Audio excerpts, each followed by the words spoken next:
এদেশে আলেম উলামাদেরকে জেলে নিয়েছে এই আওয়ামী লীগ, ঠিক কি ঠিক না? রিমান্ডে নিয়েছে আওয়ামী লীগ, ঠিক কি ঠিক না? ফাঁসির কাস্টে দেশের সর্বোচ্চ আলেমদেরকে ঝুলিয়েছে এই আওয়ামী লীগ। আমাদের দেশের সবচাইতে বড় আলেমদের একজন আল্লামা সাইদি রহিমাহুল্লাহকে হত্যা করে বের করেছে এই আওয়ামী লীগ।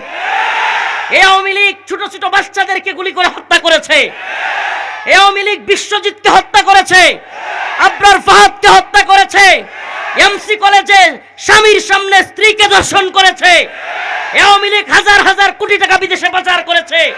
এই আওয়ামী লীগ দেশকে দিল্লির গোলামে পরিণত করেছিল। এত অপরাধ করবার পরেও তোদের হিম্মত হয় কিভাবে? বাংলার জনগণ এখনই ভুলে গেছে, এখনই ভুলে গেছে। যদি লাফালাফি করিস গ্রামে গঞ্জে ভালো আছিস রে ভাই, কিন্তু বাংলার জনগণকে আর অশান্তি দিতে চাইলে, মুনাফিকি করতে চাইলে গ্রামে গঞ্জেও ভালো থাকতে দেওয়া হবে না। এদের প্রত্যেকটাকে গ্রামে গঞ্জে প্রতিহত করতে হবে।